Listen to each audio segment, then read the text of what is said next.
Ibu. Bismillahirrahmanirrahim. Assalamualaikum warahmatullahi wabarakatuh. Waalaikumsalam warahmatullahi wabarakatuh. Langsung saja kita memulai. Puji syukur, marilah sama-sama kita panjatkan kehadiran Allah Subhanahu wa Ta'ala dengan berkat dan rahmatnya sehingga kita masih dapat menghadiri acara kuliah tamu pada sore yang berbahagia ini.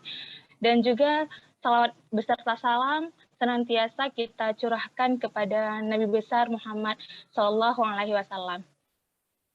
Penghormatan saya kepada Bapak Ketua Jurusan Program Studi Pendidikan Biologi, Bapak Dr. Muhibbuddin MS, yang saat ini sedang berhalangan hadir.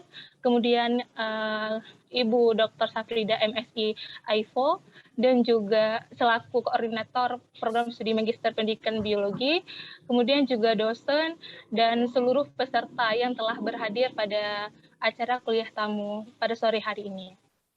Perkenalkan terlebih dahulu, nama saya Susi Mulia Ulfa, biasa dipanggil Susi, yang bertugas selaku moderator yang nantinya akan memandu acara kita pada sore hari ini dengan tema yang sangat luar biasa, yaitu media pembelajaran augmented reality dan juga virtual reality.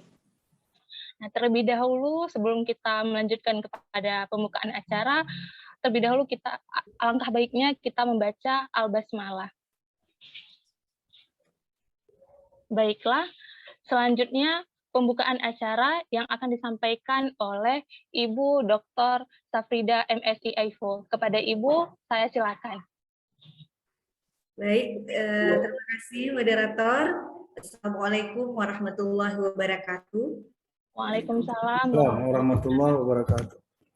Puji syukur kehadirat Allah Subhanahu wa Ta'ala, pada sore hari ini kita dapat bertemu kembali. Semoga kita semua dalam keadaan sehat walafiat. Salawat dan salam kepada Nabi Muhammad SAW. Semoga kita semua mendapatkan syafaat beliau di yaumil akhir. Yang kami hormati Ibu pemateri pada hari ini yang sudah hadir bersama kita, Ibu Dr. Baik Hana Susanti. Terima kasih Ibu sudah bersedia memenuhi undangan dari kami. Kemudian yang kami hormati Bapak Ketua Jurusan Pendidikan Biologi. Mohon maaf Ibu karena keadaan di sini beliau menyampaikan kondisi sekarang sedang mati lampu sehingga tidak bisa bergabung dengan kita. Kemudian Ibu Sekretaris Jurusan Pendidikan Biologi, Ibu Wardia. Kemudian yang kami hormati juga kepada semua Bapak Ibu dosen yang sudah hadir. Di sini ada Profesor Jufri yang sudah berhadir bersama kita. Kemudian ada Ibu Asia yang sudah ada juga bersama kita. Kemudian Ibu Hafnati Rahmatan, Bapak Dr. Supriyatno. Kemudian ada Ibu Nurulwati yang sudah berhadir juga, Ibu Dewi Andayani, dan ada juga Bapak Samsul Kamal, tadi Ketua Program Studi dari UIN Araniri juga ada bersama kita, dan mahasiswa kami dari Program Studi Magister Pendidikan Biologi. Terima kasih Ibu, sekali lagi terima kasih hari ini sudah bersama kita. Nah, kami di sini di Program Studi Magister Pendidikan Biologi, jumlah mahasiswa ada kurang lebih ya, yang aktif 24, satu angkatan 14 mahasiswa di Magister Pendidikan Biologi. Nah, pada kesempatan kali ini ada salah satu kurikulum kami, yaitu media pembelajaran, sebagai salah satu mata kuliah di program studi Magister Pendidikan Biologi. Dan juga di S1 juga ada media pembelajaran S1 Pendidikan Biologi. Nah, kami di sini strukturnya Ibu ada ketua jurusan, sekretaris jurusan, kemudian di bawah ketua jurusan ada koordinator program studi S2 dan koordinator program studi S1. Ada dua S1 kami di sini, ada jarak jauh yaitu di Galuas dan satu lagi di Banda Aceh. Jadi ada 3 program studi di bawah jurusan pendidikan biologi. Nah, jadi terkait dengan media pembelajaran ini hari ini pembelajaran augmented reality dan juga virtual reality ini sedang trending topik ya Ibu ya, sehingga kami ingin ya kita di sini baik dosen ya punya pemahaman dan juga bisa menjadi kreator nanti ya, dan juga mahasiswa sangat menarik sekali, apalagi ini anak muda ya, mereka sangat senang sekali dengan IT ya. Dari anak SD sampai perguruan tinggi itu sangat menyenangi ya, pembelajaran yang berbasis IT, dan ini juga tuntutan dari pembelajaran abad 21. Jadi mudah-mudahan nanti ilmu ya yang disampaikan oleh Ibu Dr. Baik yang menginspirasi kita semua dan dapat kita terapkan di dalam pembelajaran dan juga dalam kehidupan sehari-hari. Ya, mungkin demikian dari kami untuk acara kuliah tamu pada hari ini secara resmi. Dengan mengucapkan Bismillahirrahmanirrahim, kami buka secara resmi. Demikian Bapak Ibu semua, billahi taufik wal hidayah. Assalamualaikum warahmatullahi wabarakatuh. Waalaikumsalam warahmatullahi wabarakatuh. Terima kasih kepada Ibu Dr. Safrida yang telah membuka acara kita pada sore hari ini. Semoga acara kita berjalan dengan lancar sampai selesai. Amin, amin ya robbal alamin. Baiklah Bapak Ibu, saya mohon sebelum kita memulai pada acara inti untuk dapat mengaktifkan kameranya terlebih dahulu agar dapat mengambil beberapa dokumentasi pada acara kuliah tamu sore hari ini.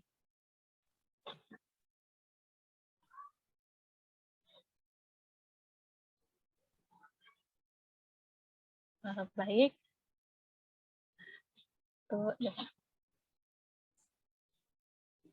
Baik.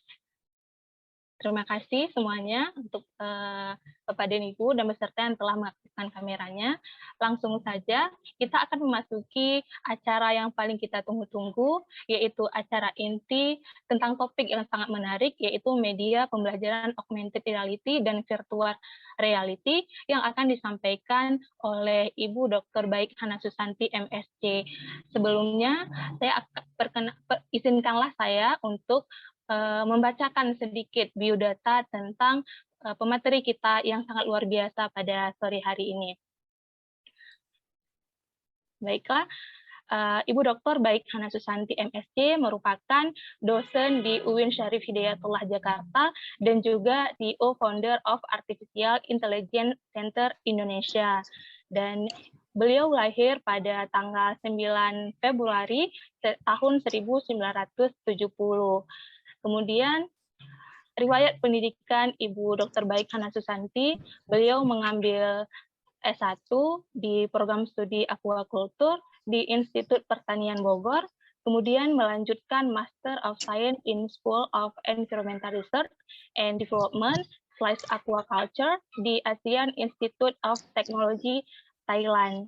Kemudian melanjutkan gelar doktor di pendidikan sains Universitas Pendidikan Indonesia. Kemudian beberapa pengalaman yang sangat luar biasa dari pemateri kita pada sore hari ini di bidang artificial intelligence learning. Pada tahun 2018, beliau sebagai partisipan on the training of trainer AI for Education di Shanghai. Kemudian pada tahun 2020 sangat luar biasa pengalaman yang Ibu Dr. Baik Hana Susanti raih, salah satunya sebagai tim pengembangan kurikulum AI pada program studi teknik elektro di Universitas Negeri Yogyakarta. Nah, kemudian dilanjutkan pada tahun 2021 juga sangat luar biasa, yang salah satunya menjadi tim Pokja Talenta AI BPT Republik Indonesia. Tidak hanya berhenti pada pengalaman yang sangat luar biasa, pemateri kita pada sore hari ini juga memiliki kemampuan atau skill yang sungguh luar biasa, diantaranya yaitu business startup, kemudian communication, kemudian relationship management, operational leadership, dan juga consulting. Wah, sangat luar biasa Ibu ya. Sungguh luar biasa pengalaman dan kemampuan yang dimiliki. Semoga kami dapat mengikuti jejak Ibu berikutnya ke depannya nanti. Amin, amin ya robbal alamin. Langsung saja sebagai pengantar, saya akan menyampaikan sedikit tentang sesi kita pada sore hari ini. Pertama dilanjutkan.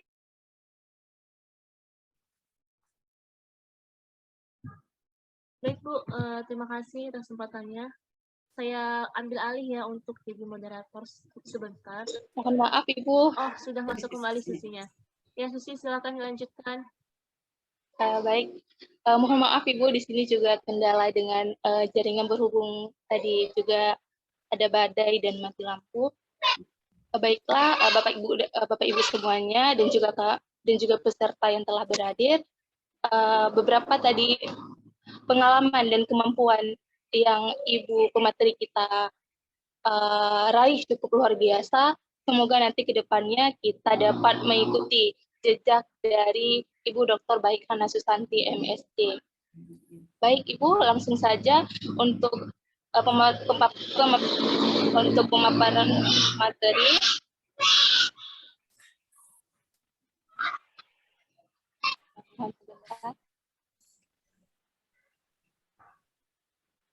Baik Ibu, untuk pemaparan materi tentang media pembelajaran augmented reality dan virtual reality, waktu dan tempat saya silakan. Baik, terima kasih Mbak Susi. Sebelumnya saya izin Mbak Susi, saya share screen sendiri ya Mbak Susi ya. Karena Baik, biasa Bu Saprida, Bapak Ibu, otak kita sebagian di laptop ya, jadi biasanya mau kemana-mana nih ya. Jadi izin saya share screen sendiri Mbak Susi, nggak apa-apa ya. Baik, terima kasih. Bismillahirrahmanirrahim. Assalamualaikum warahmatullahi wabarakatuh. Waalaikumsalam warahmatullahi wabarakatuh. Alhamdulillahirrahmanirrahim. Rasa syukur Ibu dan Bapak, mari kita panjatkan sekali lagi kehadirat Allah Subhanahu wa Ta'ala. Karena sore ini di sini hujan Bapak Ibu sama ya, Ciputat banjir dari tadi pagi. Di Sabtu sore ini kita dipertemukan di ruang Zoom ini dalam kondisi sehat. Semoga demikian juga adanya buat teman-teman kita, keluarga kita, dan seluruh orang-orang yang kita sayangi. Salawat dan salam Bapak Ibu, mari kita hadiahkan ke junjungan kita Nabi besar Muhammad SAW kepada keluarga dan juga sahabatnya serta kita umatnya, karena beliaulah yang membawa kita dari zaman kegelapan menuju zaman yang terang benderang seperti sekarang ini.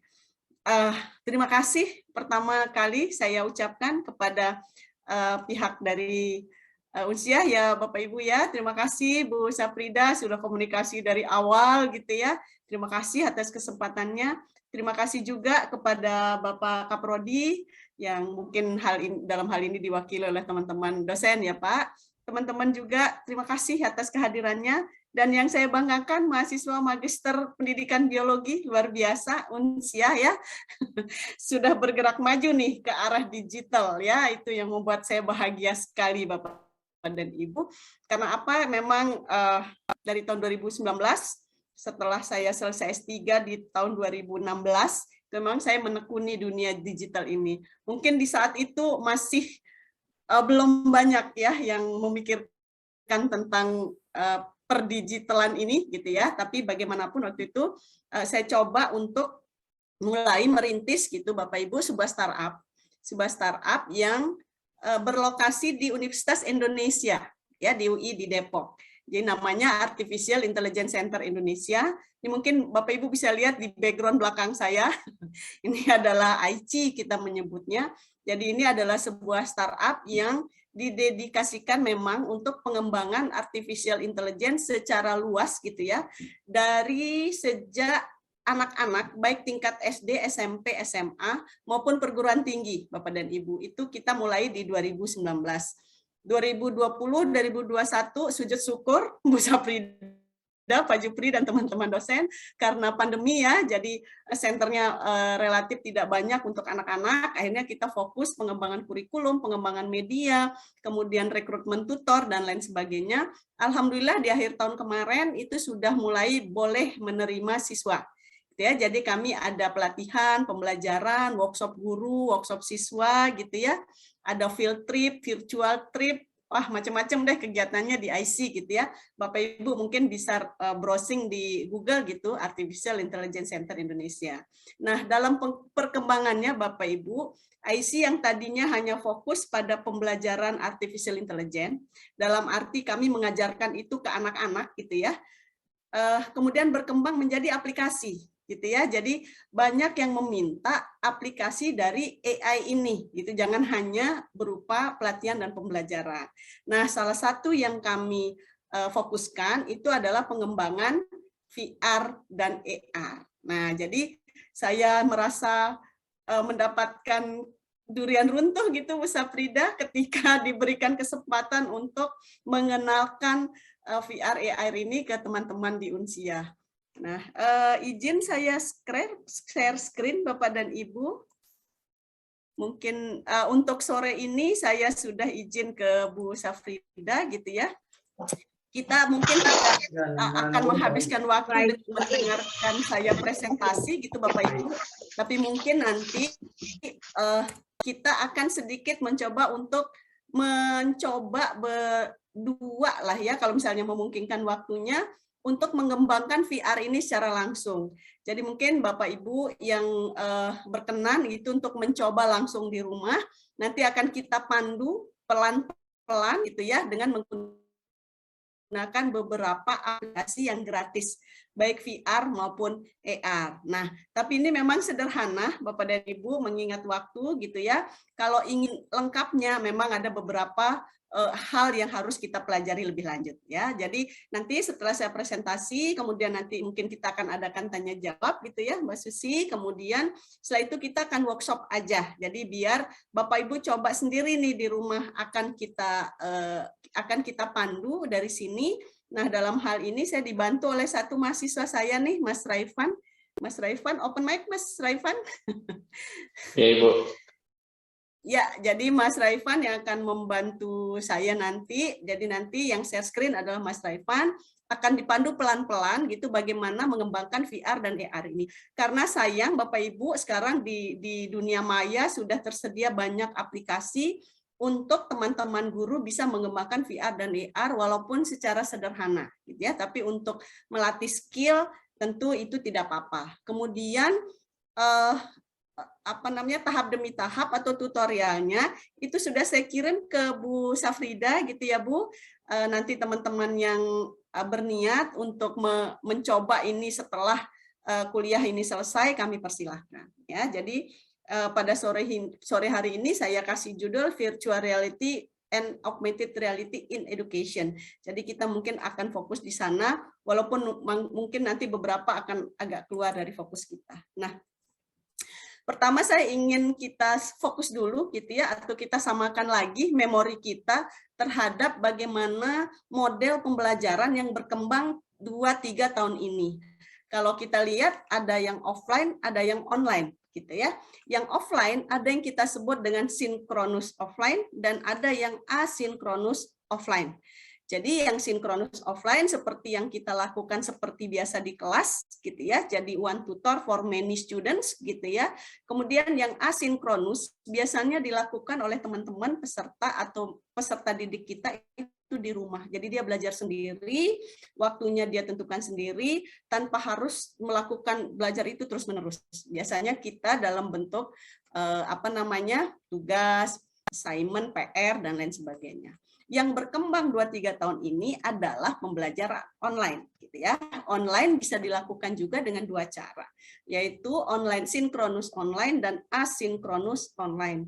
Nah, sinkronus online seperti yang kita lakukan sekarang, atau yang teman-teman misalnya pada saat pandemi kuliah offline, kemudian dosen memberikan kuliahnya selama misalnya 1 atau 2 jam, nah itu adalah sinkronus. Setelah itu teman-teman misalnya mendapatkan tugas, maka itu kita sebut online asinkronus. Misalnya diskusinya nanti dikumpulkan di malam hari, kemudian teman-teman nanti bisa juga diskusi antar kelompok dan lain sebagainya. Nah, VR dan AR ini ada di tengah-tengah Bapak dan Ibu, teman-teman semua. VR and AR bisa dilakukan secara offline, bisa juga dilakukan secara online. Ya, Kemudian VR and AR ini juga bisa dilakukan dengan sinkronus dan also asinkronus. Jadi dia berada di tengah-tengah. Ya, dia berada di tengah-tengah model pembelajaran yang sekarang sedang terjadi. Di sini mungkin saya tulis metaverse, Bapak dan Ibu. Metaverse ini juga merupakan pengembangan lagi dari VR and AR. Kita menyebutnya meta virtual. Ya, jadi metaverse lebih tinggi lagi, Bapak dan Ibu. Mungkin itu di luar topik kita sore ini. Tapi metaverse ini akan datang, Bapak dan Ibu. Pembelajaran dengan metaverse ini akan datang. Metaverse ini kalau Bapak Ibu perhatikan, dia ada 3 unsur sebenarnya di situ. Ada gaming, ada programming, gitu, dan ada desain. Jadi 3 hal ini yang harus kita kuasai kalau nanti si era metaverse in education itu terjadi. Gitu ya. Jadi tapi saya tidak akan masuk ke sana. Kita fokus sekarang ke VR and AR. Oke, nah pertanyaan yang paling klasik yang biasanya dikemukakan orang, gitu. Apakah teknologi akan mengambil peran, mengambil alih tugas guru, pendidik maupun trainer, gitu ya? Banyak yang bingung, gitu ya. Kalau misalnya nanti semuanya digital, semuanya otomatis, semuanya AI, maka banyak pekerjaan yang akan hilang, ya. Apakah trainer dan pendidik masuk ke dalam era itu? Nah, di sini saya coba kemukakan beberapa data, Bapak dan Ibu. Ini dari McKinsey 2019, mungkin Bapak Ibu bisa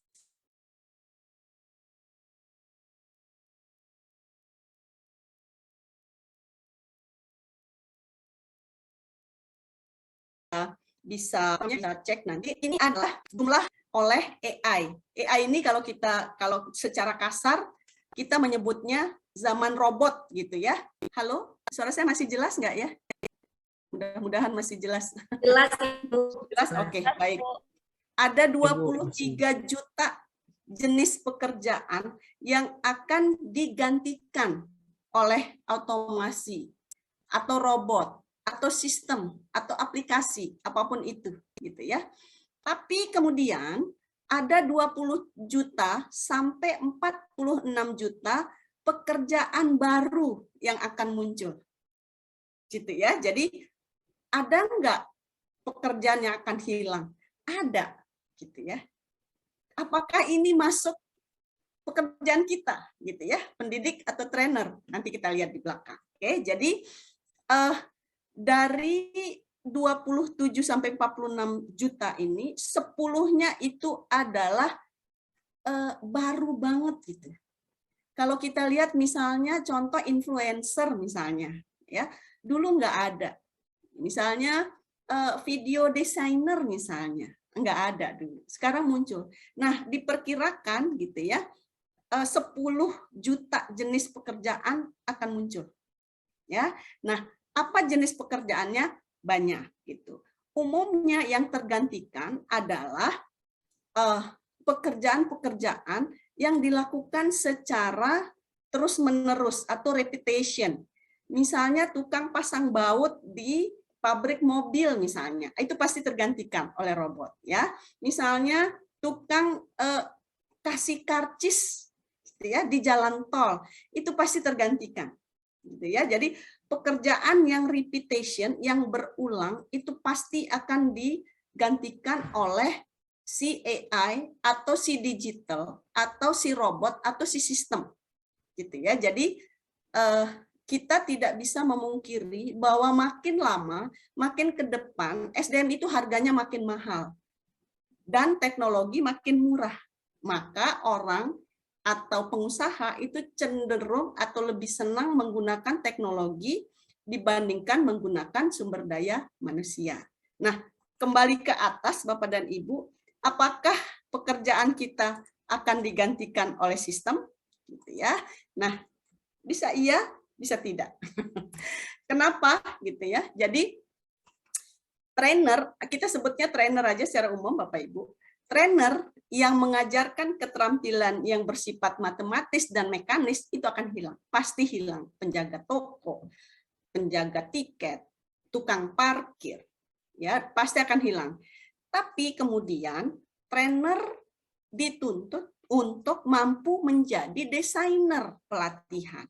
Jadi trainernya boleh berganti Bapak Ibu. Yang di depan kelas boleh si robot, tapi otak di belakangnya ya desainer pelatihan atau desainer pembelajarannya atau konsultan ahli pembelajarannya itu pasti tidak bisa digantikan. Karena apa? Karena robot tidak akan bisa meng-create sesuatu yang baru kalau tidak diprogram. Nah, programnya ini yang harus kita pegang. Nah, kemudian untuk menguasai hal ini, maka dosen, guru, trainer tidak bisa lepas dari perkembangan teknologi. Nah, di sini masuknya VR and AR. Nah, VR dan AR ini bisa dilakukan untuk apa? Bisa untuk materinya, ya bisa untuk strategi pelatihannya atau pembelajarannya disesuaikan dengan perkembangan zaman. Kalau misalnya sekarang gitu ya, kalau dulu mungkin zaman saya, Bu Safrida, saya udah tua ya, udah 50 lebih gitu ya. Dulu kalau kita lihat anak-anak yang melakukan PPL di sekolah misalnya, itu medianya pasti hanya karton, warna-warni, ditempel depan kelas gitu ya. Sekarang itu hampir tidak ada, tergantikan oleh komputer, misalnya LCD, kemudian ada laptop, dan lain sebagainya. Nah, ke depan, VR dan AR ini yang akan menjadi media itu. Bisa Ya, ganti ini, Wit. Jadi nanti kan kakak kasih tahu aja di sana. Nanti bahan-bahannya Wi kasih semua ke Bu Cut. Bahan yang udah Wi siapin. Ya itu aja Kak. Maaf ya Kak ya, nggak bisa waktunya. Saya bentro. Boleh di mute?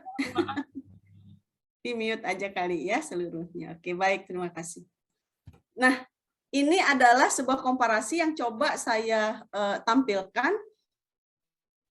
Apa sih yang bisa atau yang membuat VR ini menjadi menarik? Gitu ya. Pertama dari jenis materi belajar. Jadi VR and AR ini paling efektif untuk pembelajaran matematis, teknikal, dan prosedural.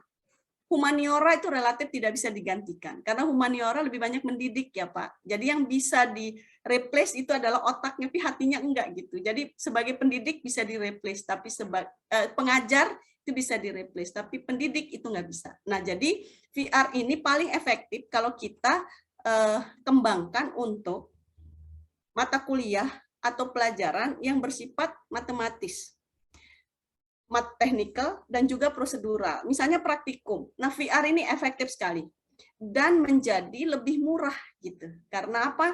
Karena itu bisa dipakai sepanjang hari, 24 jam. Ya, jadi dia kan nggak kenal lelah, jadi nggak usah biasanya sekarang laboran itu begadang kalau ada praktikum anak-anak ya bisa Frida ya. Jadi satu lab numpuk gitu. Nah, kalau kita biasanya menyarankan kita ada pojok VR corner. Jadi sebelum mereka masuk ke lab, biasanya mereka pakai VR dulu. Setelah mereka hafal gitu ya langkah-langkahnya, nanti di belakang saya akan berikan juga, baru mereka masuk ke lab. Jadi di lab menghemat bahan mentah ya, maksudnya bahan habis pakai, kemudian juga penggunaan labnya menjadi efisien dan lain sebagainya. Tapi ini tidak efektif misalnya untuk mata kuliah keagamaan, itu nggak efektif dia, gitu ya, karena harus kan misalnya mata kuliah Quran hadis misalnya atau fikih itu kan tidak bisa dibaca terkadang apa yang akan dicontohkan oleh si dosen gitu ya. Jadi paling enak itu adalah matematis, teknikal, dan prosedural. Kemudian untuk faktor teknologinya, untuk yang konvensional dia tidak terlalu esensial gitu ya. Sedangkan di VR itu faktor teknologi menjadi sangat esensial. Gitu. Jadi setiap saat VR ini bisa berubah teknologinya, Bapak dan Ibu. Jadi banyak sekali sekarang, dulu 2019 saja belum muncul, sekarang udah muncul. Gitu ya. Kemudian untuk faktor interaksi di training konvensional atau di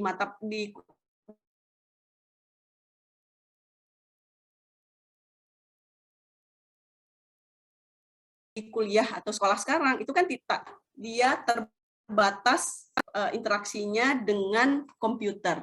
kecuali kita sudah masuk ke metaverse tadi. Ya, metaverse nanti next kuliah kali ya kita bahas lagi biar asik gitu.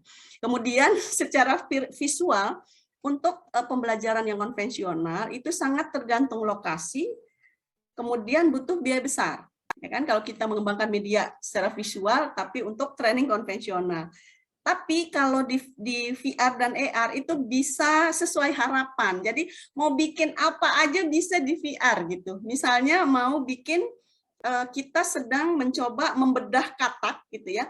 Tapi di bulan bisa karena suasana bulan bisa kita hadirkan di VR-nya gitu ya. Kemudian misalnya mau coba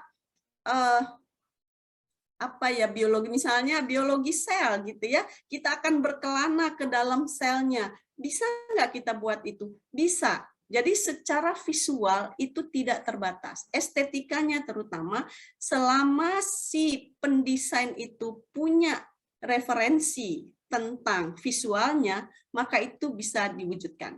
Ya, kemudian secara efisiensi, kalau yang sudah kami coba gitu Bapak Ibu, teman-teman semuanya, pembelajaran konvensional itu cenderung memiliki atau membutuhkan waktu, tenaga, dan biaya lebih besar, sedangkan training untuk atau pembelajaran untuk VR AR ini membutuhkan biaya besar di awal gitu biasanya. Setelah itu tidak ada biaya lagi karena kan hanya merepetition atau mengembangkan lagi modul yang sudah kita kembangkan. Nah, kemudian daya taruhnya enak ya enak gitu ya. Mungkin kita punya pengalaman yang sama mungkin ya, guru kita dulu waktu SMA atau waktu S1 yang enak ya melekat sampai sekarang gitu. mata kuliah atau mata pelajarannya. Tapi kalau nggak enak udah lupa gitu kan. Tapi kalau misalnya VR AR itu bisa dipakai dengan format gamification.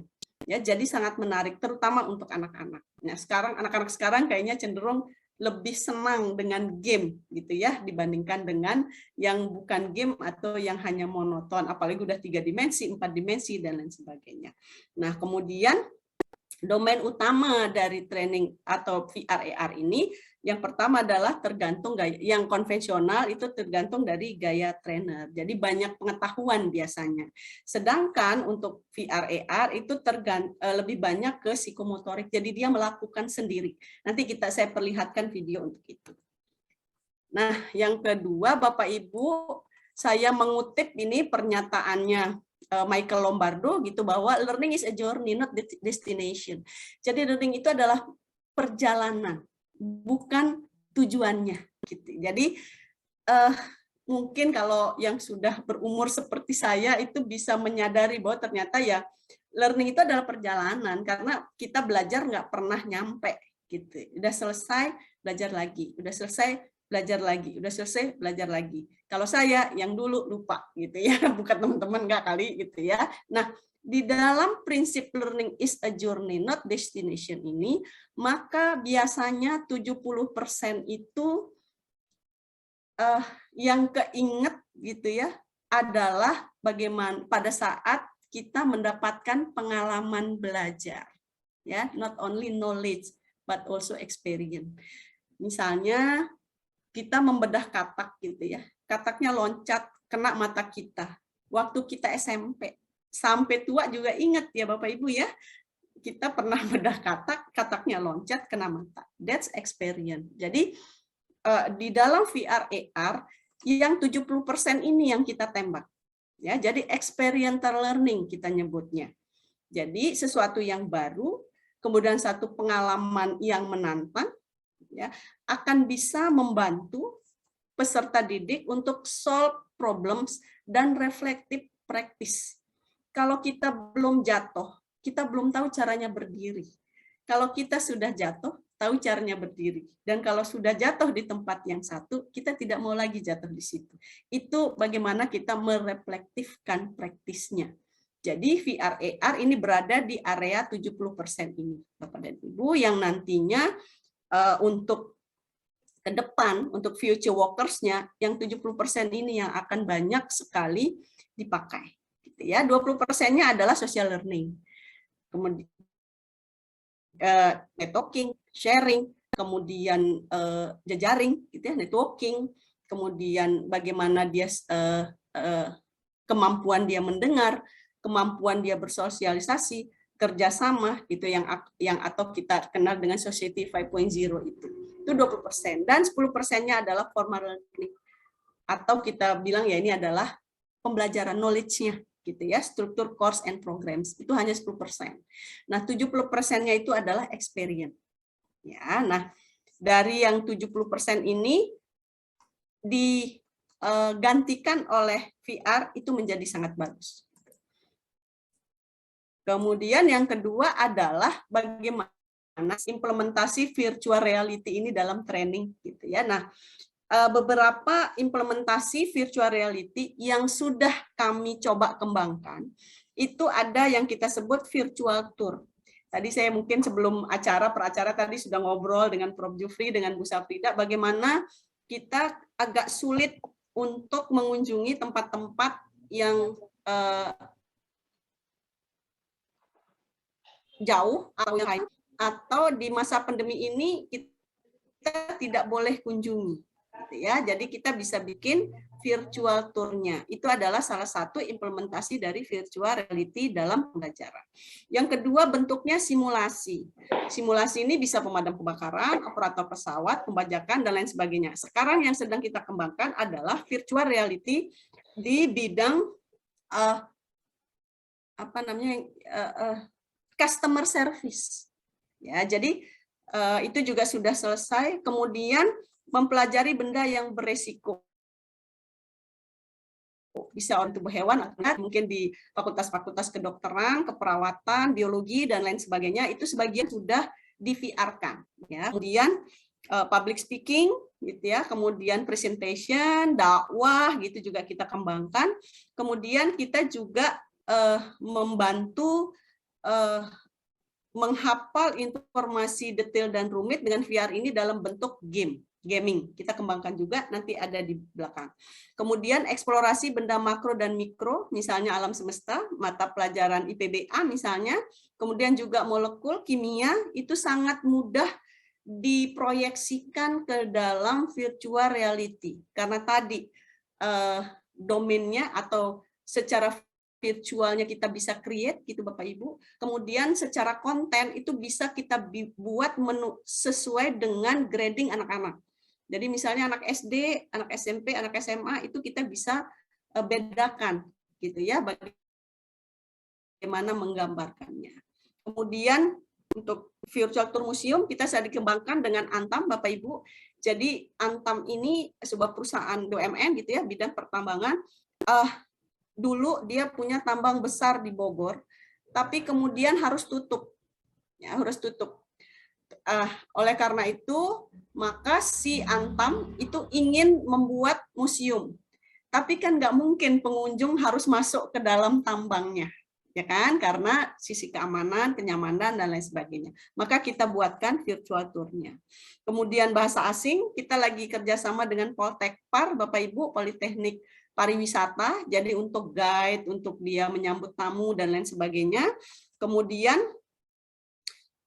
untuk sosialisasi materi yang rutin. Jadi misalnya kalau misalnya satpam misalnya tiap hari harus diapel gitu kan Bapak Ibu pagi gitu. Lama-lama atau pada saat pandemi nggak boleh tuh apel. Nah itu lewat VR. Jadi apa yang harus dia kerjakan hari itu dia bisa pakai VR-nya. Nah ini sekarang sudah dipakai di beberapa bank Bapak Ibu. Saya sebut aja CIMB, BCA itu sudah pakai gitu ya. Kemudian budi pekerti atau simulasi. Misalnya kalau untuk anak-anak bagaimana naik bis yang baik, bagaimana makan yang baik, sudah kembangkan di bidang virtual reality gitu ya. Nah, untuk nyamannya Bapak Ibu saya ingin memperlihatkan ke Bapak Ibu, mudah-mudahan aja internetnya mendukung Bapak Ibu, tentang virtual tour, virtual tournya IC. Nah, ini bukan narsis ya Bapak Ibu ya, tapi biar gampang izinnya gitu. Jadi saya coba di sini virtual tour-nya IC ini yang dimaksud, yang kami maksud dengan virtual tour. Nah, ini adalah virtual tour-nya IC, Bapak Ibu. Tapi mohon dimaafkan karena bintang filmnya saya sendiri. Jadi kurang ada ya. Nah, ini adalah IC, ini ada 2. Kalau mau ke FMIPA UI bisa klik di sini. Kalau ke IC bisa klik di sini. Nah, ini. Halo, saya ini adalah bintang film yang tidak dibayar, Bapak Ibu. Artificial Intelligence Center Ini yang kita maksud dengan atau kita menyebut ini yang kita maksud dengan virtual tour. Jadi semua orang bisa menyaksikan. Ini adalah gedung kami real, Bapak Ibu ya. Ini adalah lab AI yang ada di UI ya, di lantai 4. Ini adalah Bapak Ibu bisa klik gitu ya, kemana-mana, mau kemana nih? Oh, mau ke dalam sini, bisa gitu ya. Kemudian tinggal diklik aja. Jadi ini adalah real time. Selamat Ya, datang jadi- di IC. Saya Nurul sebagai PR dan marketing di IC. Mohon maaf Ibu, belum terlihat Ibu, masih presentasinya. Slide-nya masih di slide 8, Ibu. Kenapa, Van? Masih di Masih belum terlihat. Oh, oke, sorry.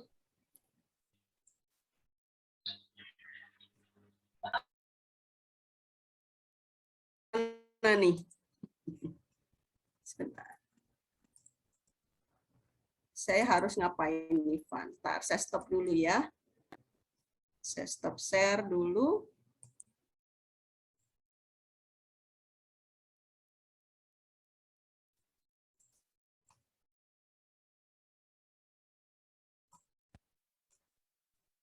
Sudah kelihatan kah? sudah, Bu. Oke. Nah, ini Halo, saya Santi. Saya adalah Wakil Direktur Artificial Intelligence kantor Center kami Indonesia atau yang kita real, menyebutnya Bapak Ibu. Jadi virtual tour ini benar-benar menggambarkan apa yang sebenarnya ada di satu tempat gitu ya. Jadi ini banyak kita pakai, misalnya bikin media kayak tadi field trip dan segala macam. Halo, selamat datang di Bapak, IC. Ibu Saya atau teman-teman bisa mengklik gitu ya, mau kemana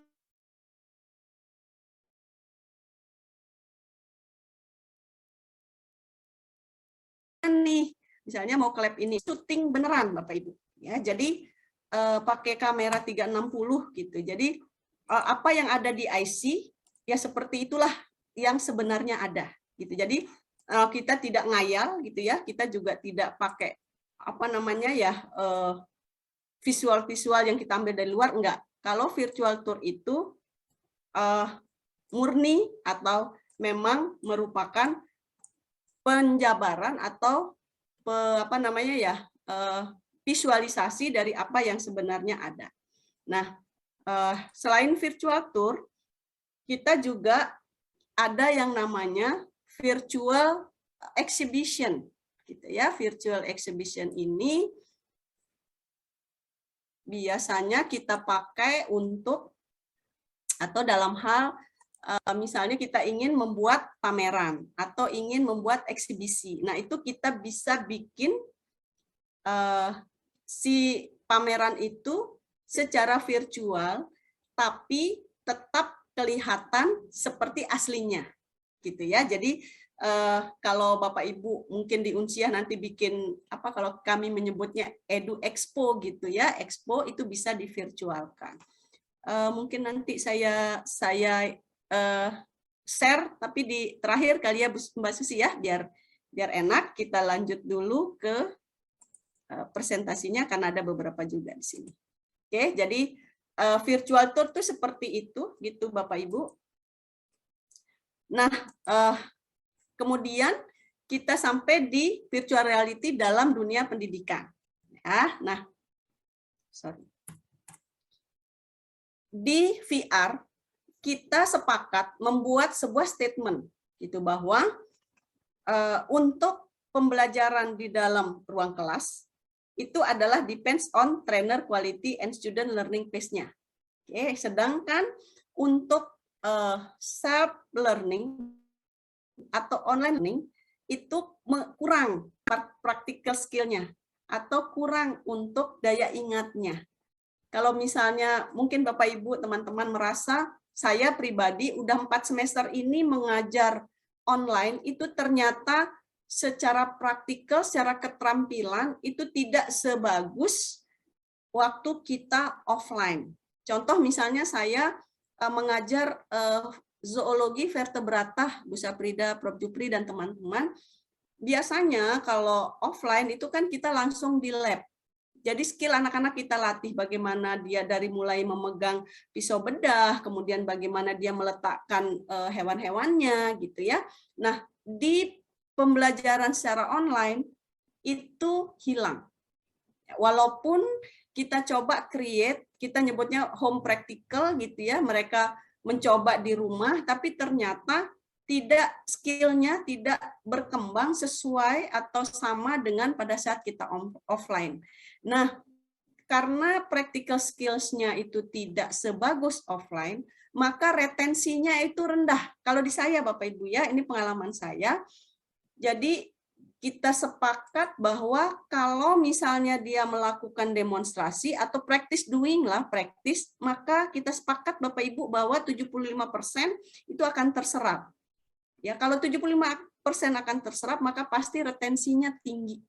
Ya, jadi salah satu yang kita coba fasilitasi dengan VR itu adalah practice doing. Kenapa demikian? Nanti saya perlihatkan videonya di belakang. Nah, kita coba di sini Bapak Ibu, di dua piramid terbawah. Jadi practice doing terutama dan teach others itu nanti ada diskusinya di dalam VR-nya. Nah, jadi secara teori itu kita sudah masuk di area lebih dari 75% kalau kita menggunakan VR dan AR. Jadi kita nyebutnya bagaimana membuat solusi problem ini, kita coba merubah dari passive learning to active learning, even dilakukan dengan online system, even dilakukan dengan asinkronus maupun sinkronus system. Karena VR ini bisa menjaga atau bisa melibatkan kedua hal tersebut. Jadi teman-teman mahasiswa atau anak-anak kita, peserta didik kita tetap aktif walaupun online gitu Bapak Ibu. Jadi harapannya maka practical skills-nya itu bisa lebih bagus. Nah, ini yang kita maksudkan dengan VR. Mungkin kalau teman-teman dulu pernah ada beberapa games gitu ya. Dulu VR ini lebih banyak diuji cobakan atau dipakai untuk games. Nah, sebelum kemudian pandemi melanda dan digitalisasi ini kemudian viral gitu ya. Jadi sekarang VR dan VR headset ini banyak dipakai di dunia pendidikan. Nah, apa yang harus disiapkan kalau kita ingin membuat atau mengembangkan media VR dan AR ini? Yang pertama adalah material. Ini yang tidak harus dilakukan oleh pendidik Bapak Ibu. Bisa guru, bisa dosen, trainer, semuanya. Materialnya harus dari orang kependidikan. Karena programmer VR tidak bisa mengembangkan modul VR kalau tidak ada materialnya. Material yang dimaksud di sini adalah step by step-nya dengan jelas. Kalau pengalaman di UGM kemarin, Bapak dan Ibu, satu jenis praktikum itu bisa sampai 36 modulnya. Jadi detail gitu, as detail as possible.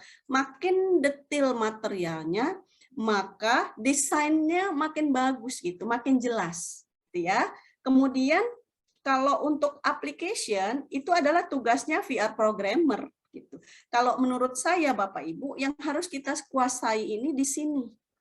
Ya, material. Kalau untuk desainer, untuk desainnya, untuk programnya itu kita bisa kerjasama dengan orang yang ahli di bidang VR. Tapi di sini nggak bisa kita serahkan ke desainer maupun programmernya. Nah, sebagai pandangan Bapak Ibu bahwa VR ini ada dua tipe. Ya, bisa berbentuk kayak tadi virtual tournya IC, saya menjadi bintang di sana, bintang filmnya ada gitu. Kita terangkan bahwa kantor kita seperti ini, Anda bisa ke sini dan lain sebagainya, langsung orangnya, atau kita bisa pakai 3D, atau kalau anak-anak nyebutnya avatar, atau kita nyebutnya ya apa namanya game gitu ya. Jadi apa kelebihan dan kekurangannya? Kalau 3D ini mahal Bapak Ibu dan membutuhkan lama. Membuat satu avatar itu bisa 3 bulan. Itu Bapak Ibu ya. Jadi kalau 360 misalnya Bapak Ibu ingin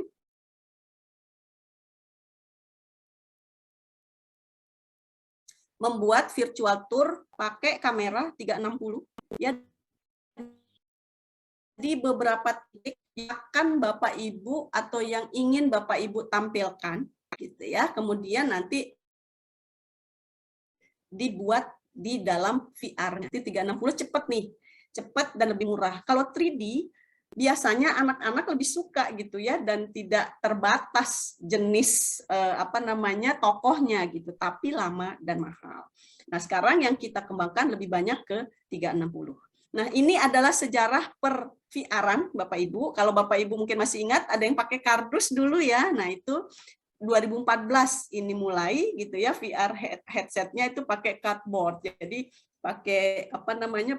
Pakai kardus gitu. Kemudian 2015 ini kita sudah mulai masuk di Mohon maaf Ibu. Ya. Slide-nya belum terlihat Ibu. Oh, oke. Kenapa ya? Sebentar. Baik, Bu. Sudah kan? Sudah kelihatan? Sudah, Bu. Oke, baik. Nah, ini adalah VR dari generasi ke generasi. Yang tadi belum kelihatan berarti Mbak Susi ya? Iya, Bu. Belum, Bu. Setelah video. Oh, oke. Mungkin saya ulangi sedikit aja gitu. Nah, ini bentuk gambaran dari VR dan VR headsetnya. Jadi dia berupa headset gitu ya. Terbaru sekarang itu adalah double console. Jadi dia ada dua tombol, tangan kiri dan tangan kanan gitu ya. Jadi kita melakukannya atau menggunakan VR ini persis seperti kita akan melakukan sebuah kegiatan. Makanya tadi practical skill-nya itu bisa muncul di sini. Ya, kemudian tadi yang saya bilang tadi bahwa yang harus kita kuasai adalah yang ini, materials ini. Gitu. Jadi kurikulum expert, trainer, guru, dosen itu fungsinya di sini. Dan ini adalah 50% dari pekerjaan, Bapak Ibu. Kalau ini nggak ada, maka si desainer maupun programmer itu nggak akan bisa berbuat apa-apa. Oke, jadi menurut saya gitu, di sini adalah kita. Desainer, kalau Bapak Ibu yang punya kemampuan desain, kemudian yang punya kemampuan programmer, itu akan jadi nilai tambah. Tapi kalaupun tidak bisa, Bapak Ibu harus kuasai di sini. Ya. Untuk desainer dan programmernya, Bapak Ibu bisa bekerja sama dengan expert yang lain. Jadi terjadi kolaborasi antara pengembang kurikulum dan pengembang VR, baik desainer maupun programmernya. Nah, ini yang saya katakan tadi, ada dua tipe skenario, bisa berupa kamera 360, bisa juga berupa 3D atau games atau avatar kalau anak-anak sekarang. Di zaman metaverse nanti namanya avatar. Di zaman metaverse nanti kita semua punya avatar. Saya punya avatar, punya tokoh gitu ya. Apa namanya kayak games gitu, Mbak Susi juga punya, Raivan juga punya, Prof. Jupri juga nanti punya avatar tuh kalau udah zaman metaverse melanda ya. Nah, ini adalah sejarah dari VR dimulai tahun 2014. Mungkin teman-teman masih ingat ada VR yang berbentuk kardus gitu. Nah, ini tahun 2014. Kemudian 2015 kalau yang teman-teman yang masih muda-muda mungkin pernah main PS dulu ya, ada main tenis, main bulu tangkis, itu menggunakan VR tapi hanya satu tangan ya, tahun 2015. Kemudian tahun 2016 itu sudah muncul yang Dove gitu ya. Kemudian selain untuk main gitu, di 2016 ini juga sudah mulai dirintis untuk pengembangan VR untuk pembelajaran. Kemudian 2017 ya, kita nyebutnya standalone gitu ya, headset. Jadi dia bisa dipakai secara offline maupun online. Dan di 2020-2021 ini sudah luar biasa Bapak dan Ibu. Jadi di dalam headset VR itu Bapak Ibu hanya cukup misalnya mau di lab prodi pendidikan biologi misalnya mau masukkan 4 jenis praktikum. Nah, itu hanya tinggal ganti SD card aja Bapak Ibu untuk tipe-tipe VR terbaru. Ya, jadi makanya tadi di depan saya katakan bahwa kalau pengembangan VR ini mahalnya di depan karena harus spend money untuk VR maupun untuk modulnya. Tapi setelah itu maka itu bisa dipakai bertahun-tahun tanpa perlu mengeluarkan biaya lagi gitu ya. Nah, sudah banyak merek yang beredar Bapak Ibu, ada Oculus, kemudian ada Pico dan lain sebagainya. Tapi mungkin hati-hati Bapak Ibu, seperti Oculus misalnya itu under Facebook, jadi khawatirnya data kita ya yang kurang aman di situ. Nah, bagaimana mengembangkannya Bapak Ibu? Simpel sebenarnya. Jadi yang pertama dikembangkan adalah VR script-nya atau langkah-langkah pembelajarannya, alat dan bahan, prosedur dan lain sebagainya. Baru kemudian ditetapkan metodologi pengembangannya gitu ya, mau pakai 3D atau mau pakai kamera 360 tergantung kebutuhan. Kalau misalnya di lab atau misalnya drone gitu yang bahaya itu biasanya kita pakai 3D, tapi kalau misalnya yang virtual tour misalnya tempat wisata dan lain sebagainya biasanya kita pakai 360. Untuk virtual tour kampus itu pakai 360. Kemudian baru kita decide atau putusin hardware dan devices mana yang kita pakai. Mau online saja, mau online offline gitu ya, mau embedded ke dalam website Bapak Ibu misalnya, atau memang mau digunakan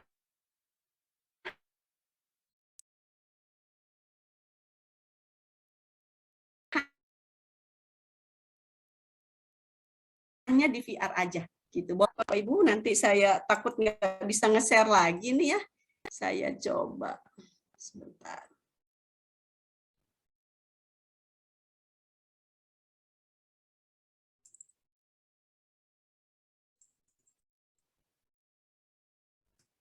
Sebentar.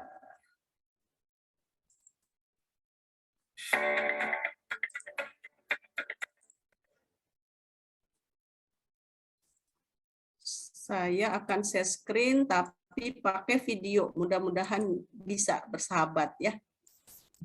Nah, ini. Ya, mudah-mudahan kelihatan Bapak Ibu. Sudah Bu, Kelihatan. sudah terlihat. Oke, baik.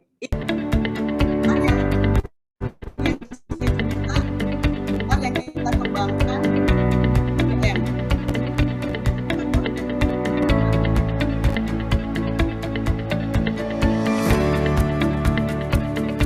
Oke, Bapak Ibu, sebelumnya ini adalah gambar si mahasiswa yang make. Oke, Bapak Ibu, dan ini adalah gambar apa yang bisa di Bapak Ibu ya. Jadi apa yang harus mereka kerjakan. Oke, dan ini adalah film atau video pada saat dia mencoba si VR set itu. Ya, coba dilihat.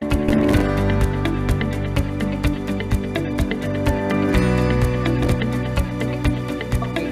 Pada saat tadi ada yang menunjuk titik tertentu, itu di sini tangannya main, Bapak Ibu ya. Jadi tangannya main, dia yang akan coba menunjuk mana sesuai dengan petunjuk atau sesuai dengan skrip tadi, mana yang akan dia lakukan. Ya. Nah, ini adalah petunjuknya Bapak Ibu.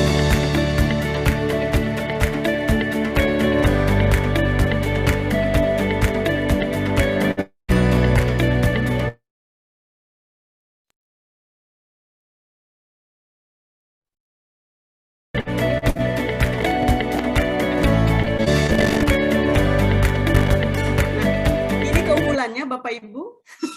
Jadi kalau di VR kita bisa ubah ya. Kalau tadi yang kelihatan adalah badan pasiennya, Bapak dan Ibu. Kalau kita mau ubah ke tulangnya bisa. Tapi si pengembang VR tidak bisa memperlihatkan ini kalau nggak ada bahan dari pengembang kurikulumnya. Ya, jadi ini tergantung kita gitu ya. Misalnya mau lebih detail lagi boleh gitu. Jadi kami pengembang VR mengikuti skenario atau skrip yang sudah disusun oleh pengembang kurikulum. Jadi lagi.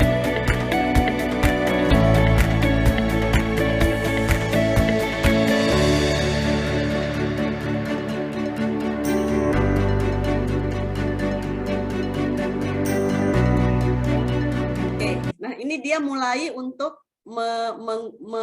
melakukan sesuatu di pasiennya. Jadi pada saat dia mulai mengambil jarum, nah itu dilakukan sendiri sama dia dengan menggunakan VR setnya, gitu ya. Jadi dari mulai memegang jarum, ya, kemudian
saya tinggalin aja ininya ya Bapak Ibu ya, videonya gitu ya. Jadi karena mungkin kelamaan kalau saya teruskan gitu ya. Nah,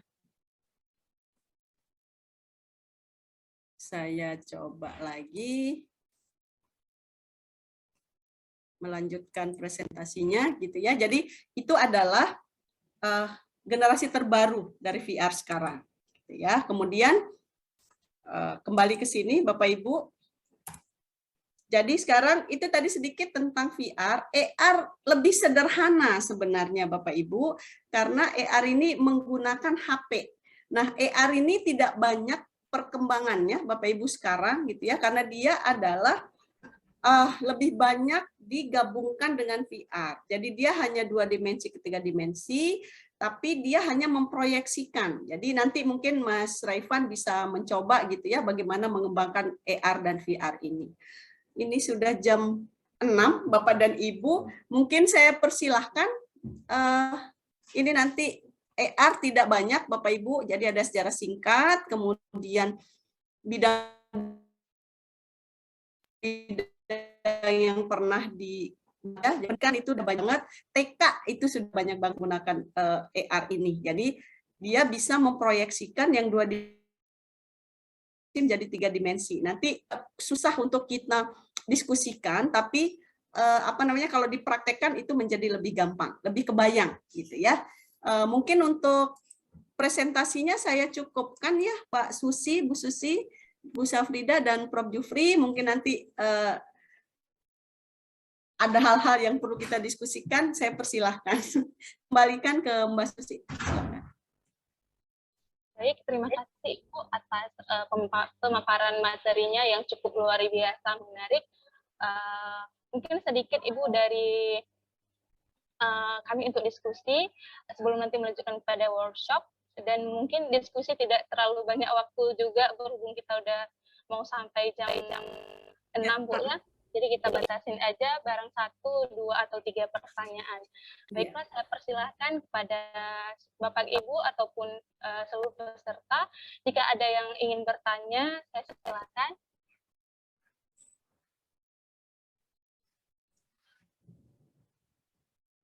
Apakah di antara peserta, Bapak dan Ibu, ada yang ingin bertanya? Baik, Ibu. Di sini sudah masuk satu pertanyaan dari Ibu Wiwit Aksika yang dimana Ibu Wiwit menyampaikan bahwa apakah bisa di-share kepada mahasiswa tentang aplikasi AR yang free, yang mudah dipelajari dan juga yang mudah dikembangkan Bu oleh mahasiswa semuanya. Terima kasih Bu, mohon pencerahannya Bu. Ya, Bu Wiwit, terima kasih. Ini puncuk dicinta ulam tiba katanya nih ya. Jadi nanti Mas Raivan akan memperagakan langsung atau Bapak Ibu bisa ikuti di rumah gitu ya bagaimana pengembangan AR dan VR ini. Jadi kita workshop aja Bu Wiwit ya. Kami mencoba untuk mencari aplikasi yang paling sederhana ya Mas Raivan ya. Jadi VR kita cobakan, AR kita cobakan. Tutorialnya sudah saya kirim ke panitia ya Bu Wiwit ya. Jadi nanti akan terjawab pada saat sesi workshop. Nih nanti akan akan didemokan oleh Mas Raivan. Ya. Itu aja sih Mbak Susi ya. Baik Ibu, terima kasih atas jawabannya. Dan nanti akan dijelaskan juga Bu ya pada saat workshop oleh kawan mahasiswa kita yaitu Raivan. Nah untuk peserta yang lainnya Bapak Ibu apakah ada yang ingin ditanyakan? Mungkin belum Bu ya. Baik Bu, untuk mempersingkat waktu berhubung sudah mau jam 6, langsung saja saya serahkan kepada Mas Raivan untuk dapat menampilkan workshop tentang pembuatan media AR atau VR ini Bu. Silakan Mas Raivan. Baik, terima kasih Mbak Susi. Izin sama-sama belajar bareng tentang AR dan VR untuk Bapak Ibu dosen semuanya. Mohon izin, saya share screen terlebih dahulu. Yang pertama mungkin kita akan sama-sama belajar bareng. Kita pakai yang paling mudah yaitu AR atau Augmented Reality yang tadi sudah dijelaskan sama Bu Baik. Kita di sini sudah terlihat ya share screen saya. Kita belajar. Mungkin kalau tadi sudah dibagikan materi oleh Bu Baik dari tutorialnya, kita langsung praktek aja di sini. Kita di AR ini pakai yang namanya Metaverse atau Studio Go Meta. Kalau Bapak Ibu search di Google, kita mulai mungkin dari Google ya, yang biasa kita pakai. Ibu Bapak bisa langsung search Metaverse Studio. Nah, di situ mungkin langsung masuk yang paling atas karena emang suggestion dari Google-nya itu Metaverse Studio dari studiogometa.io.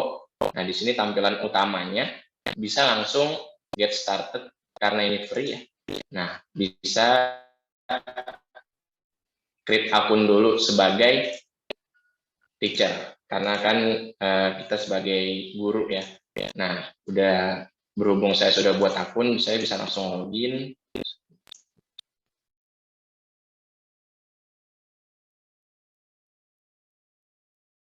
Nah, ini tampilan awalnya dari dashboard dari Metaverse. Nah, di sini kalau kita ingin bikin baru, kita bisa create experience.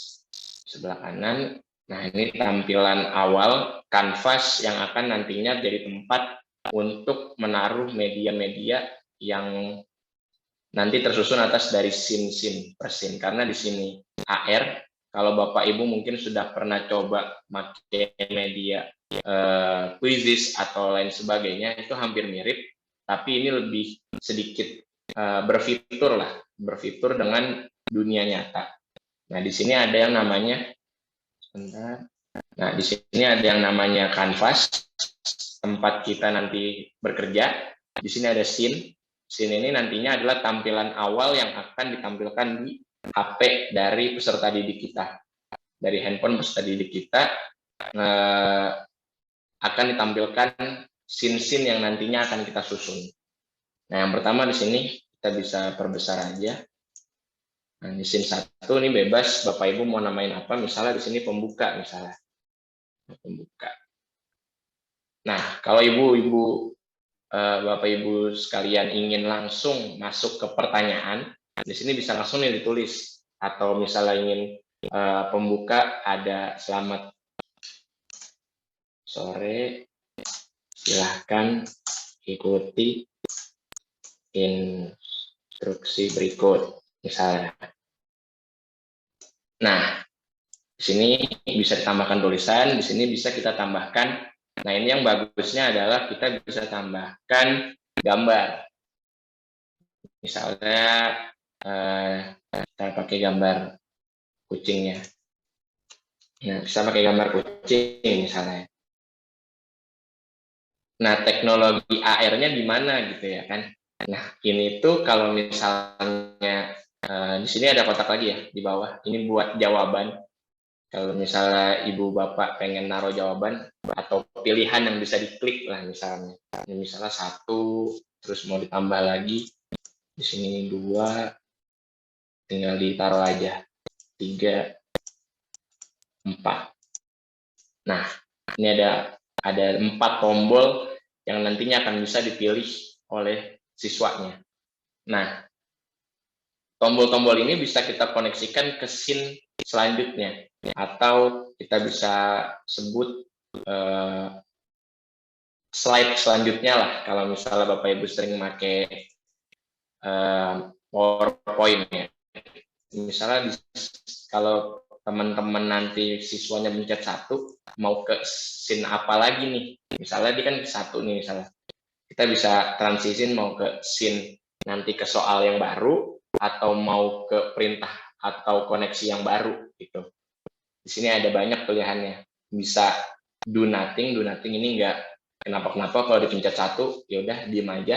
Transition to scene akan bertransisi ke scene lain. Transition to block itu ibaratnya kayak sistemnya yang ada di sini atau fitur, nanti ada pembahasannya. Dan end experience ini kayak keluar dari aplikasinya, atau suspend experience atau berhenti fiturnya, istilahnya terpause. Nah, misalkan di sini kita transition to scene, kita tinggal bisa bikin seleksinya, kita pakai scene baru lagi. Nah, di sini pilihan scene-nya banyak bentuknya. Ada yang foto portal screen, atau biasa kita pakai ini yang YouTube. Misalnya setelah para siswa mencet nomor 1, kita ingin langsung menampilkan video dari YouTube. Nah, itu bisa di sini. Tinggal diklik misalnya. Di sini tinggal diklik ininya. Nah, kita masukkan di sini adalah URL atau link dari video dari YouTube-nya. Jadi kalau misalnya sudah disiapkan videonya, Bapak Ibu misalnya ada video Bapak Ibu mengajar gitu ya. Kalau dipencet 1, misalnya mengajar tentang sistem peredaran darah, pencet nomor 2 itu belajar tentang sistem yang lainnya, itu bisa. Jadi tinggal disesuaikan. Nah, yang kenapa ini bisa disebut VR gitu ya, karena ini bisa dikoneksikan ke HP. Kalau Bapak Ibu bisa, mungkin ada aplikasinya namanya Metaverse ya, ada di Google Play Store, bisa di-download, ntar bisa langsung dites. Nah, di sini ada QR code-nya yang bisa di-scan oleh Bapak Ibu, nanti akan terkoneksi langsung ke HP, dan kalau HP-nya itu dikoneksikan ke QR code ini, akan langsung masuk ke scene pertama, scene pembuka. Tampilannya mungkin nggak bisa apa pakai kamera, coba ya, saya coba dulu.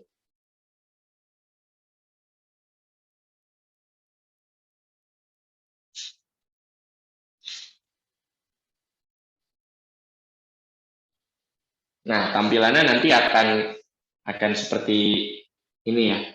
Jadi nanti misalnya di sini ada, di dalam gambar itu nanti ada gambar kucingnya yang melayang gitu. Nanti itu juga bisa kita sesuaiin sama objek yang ada di depannya. Misalnya ada meja, nah kucingnya bisa ada di atas meja, atau lain sebagainya.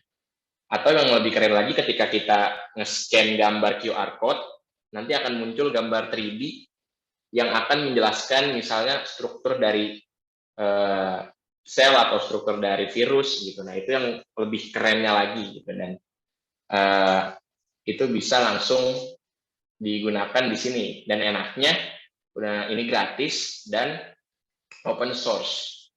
Karena open source, data yang ada di sini adalah kumpulan data dari berbagai banyak user yang istilahnya lebih pinter lah daripada kita gitu, yang udah menyusun duluan, itu bisa kita ambil gitu. Kadang kan tantangan terberat jadi seorang guru adalah menyediakan banyak media, tapi kita nggak punya waktu untuk membuat gambar desainnya kah, atau membuat layanan seperti apa nanti desainnya. Nah, itu baiknya di sini adalah open source, jadi bisa menggunakan source yang ada di sini. Kayak misalnya kalau mau diganti gambarnya ada banyak, nah di situ bisa ada di sini pilihannya. Atau yang udah kita bikin ada di sini.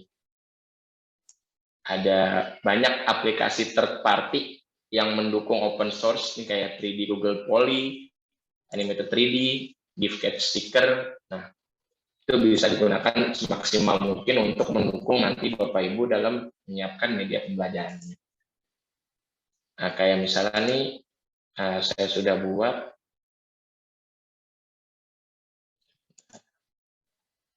kayak misalnya nih, saya sudah buat testing namanya.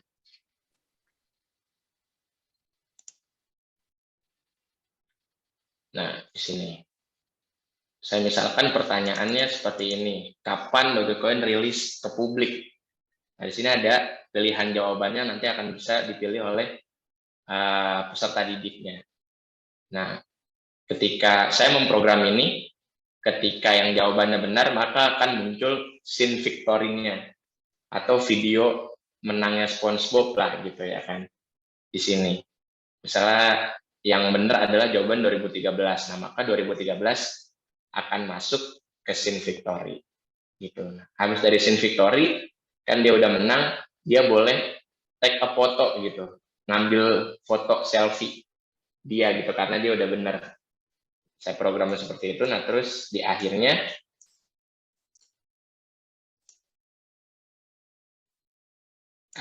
sini habis difoto baru nanti mungkin keluar nilainya atau lain sebagainya. Kalau Bapak Ibu pengen coba, kalau pengen scan boleh di scan aja layar saya pakai HP Bapak Ibu. Nah, itu bisa langsung dicoba. Dan enaknya ini juga tidak perlu membawa bawaan berat aplikasi untuk membebankan kepada komputer kita, karena ini basisnya ada di web. Aplikasinya basisnya web, hanya membutuhkan koneksi dari internet aja. Jadi nggak perlu misalnya pakai storage kita gitu ya, yang makan banyak space lah gitu. Jadi enaknya seperti itu.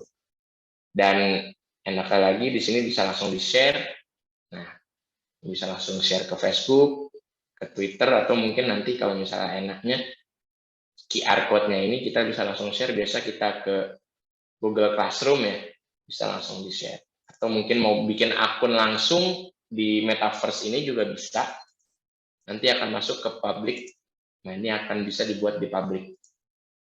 Nanti semua open source, semua termasuk orang dari luar bisa masuk ke AR yang kita buat gitu. Atau mungkin nggak mau kelihatan sama orang, bisa part of group juga bisa, atau unlisted juga bisa nih kalau kita bagikan hanya untuk yang menggunakan QR code atau link yang kita kasih aja. Begitu untuk AR. Nah, Bapak Ibu, jadi sangat simpel sebenarnya gitu ya.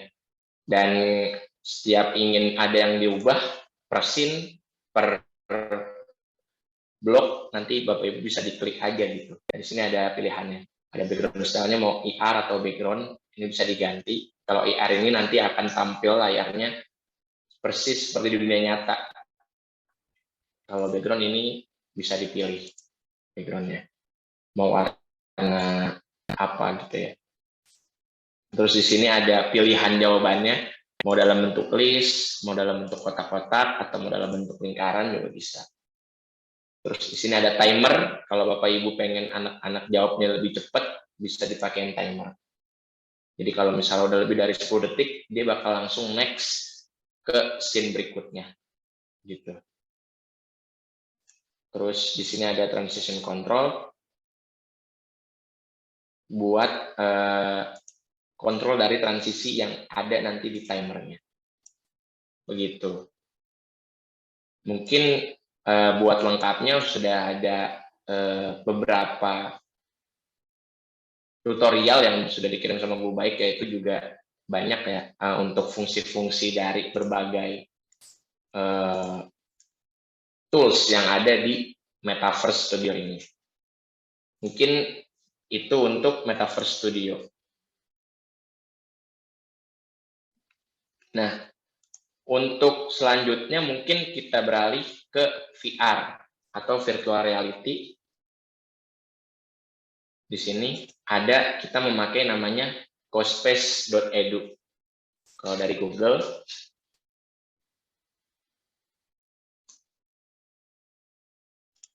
kita bisa langsung ketik aja cospace.edu. Itu langsung akan muncul. Nah, paling atas cospace.io.edu. Nah, untuk aplikasi yang kedua ini, untuk VR, sebenarnya buat AR juga bisa, tapi akan lebih kompleks sedikit. Jadi saya menyarankan kalau untuk IR itu pakai yang Metaverse aja karena lebih simple dan lebih tidak membutuhkan waktu yang banyak untuk digunakan gitu, apalagi untuk Bapak dan Ibu yang jadi gurunya agak banyak lah gitu pekerjaannya. Nah, untuk VR-nya kita pakai baru cospace.edu.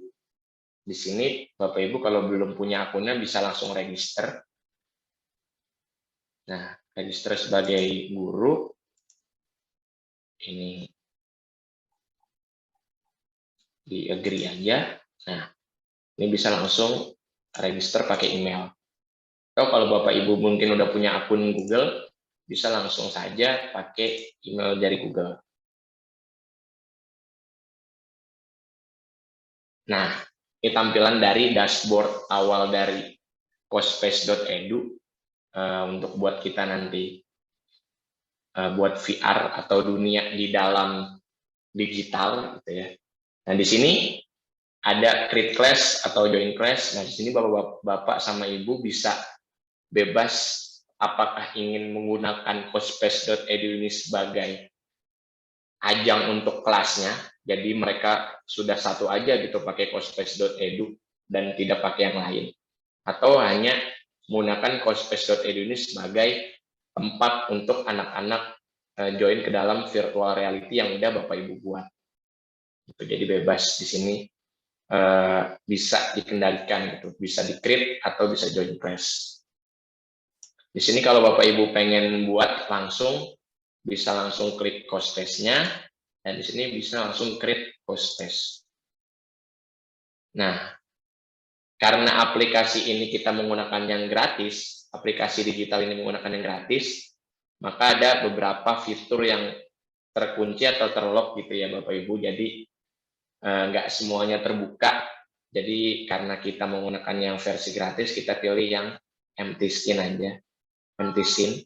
Karena di sini sebenarnya banyak pilihannya, cuman karena ini Pro ini harus berbayar Bapak Ibu. Jadi berbeda dengan aplikasi sebelumnya yang Metaverse yang open source, kalau ini berbayar untuk beberapa fitur yang lebih lengkapnya.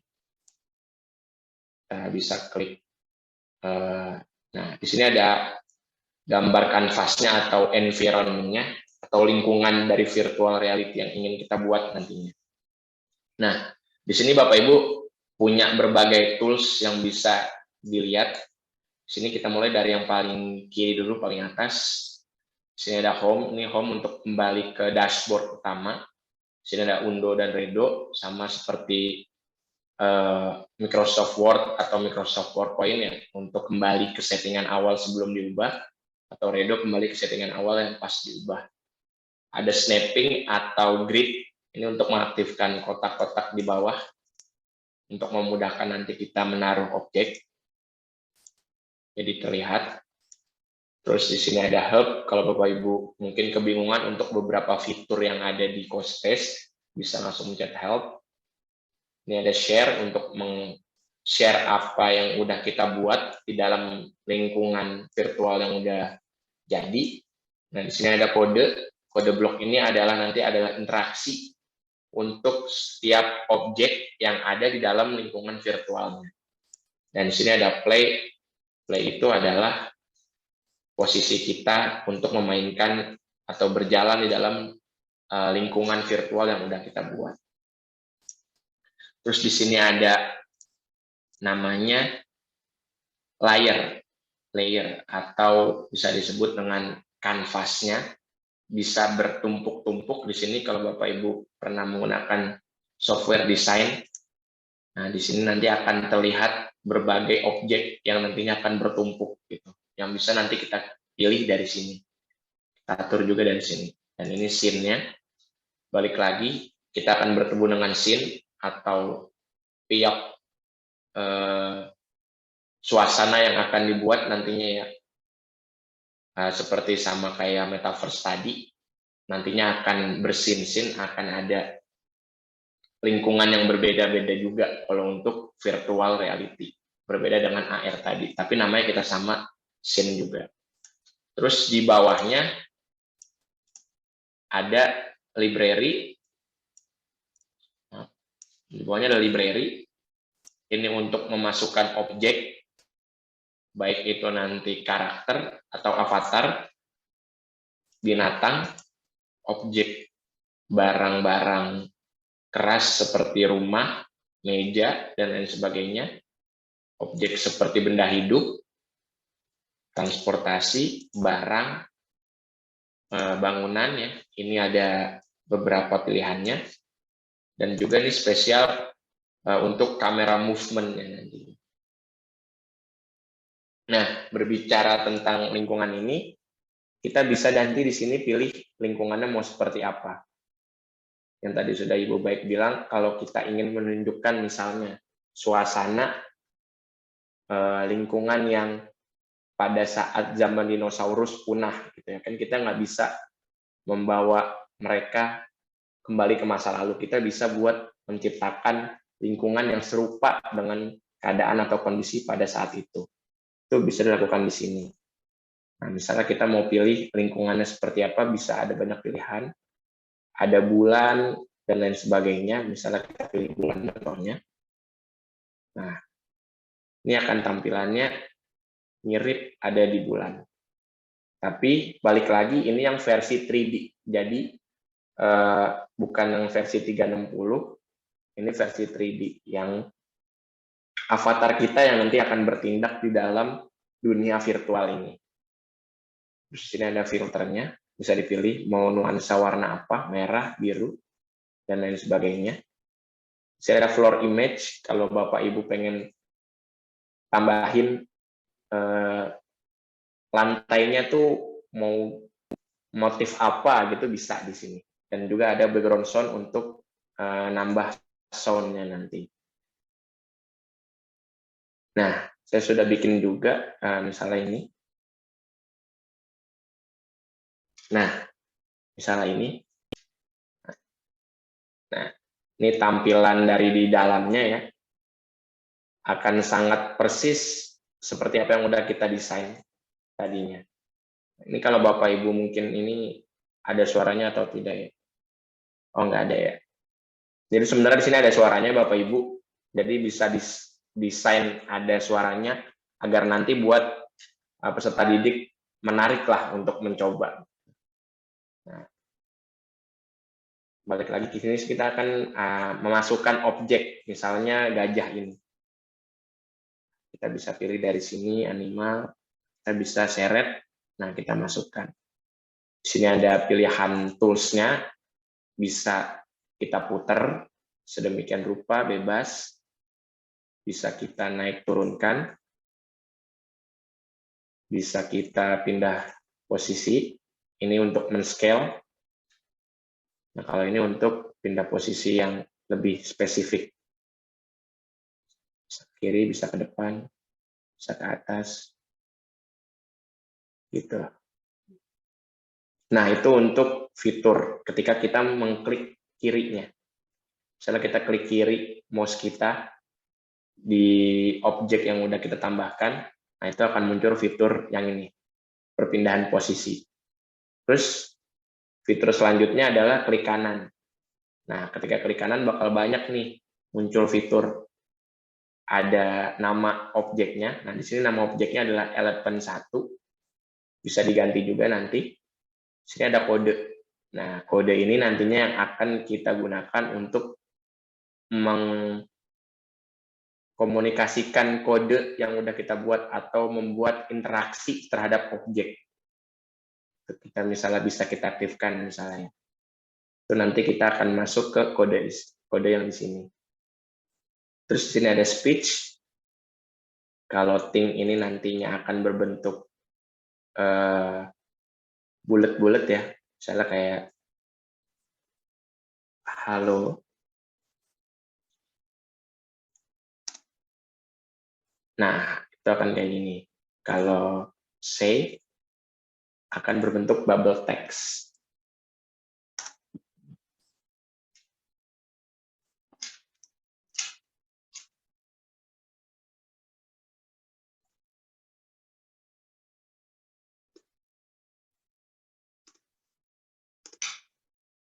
Nah, seperti itu Bapak Ibu.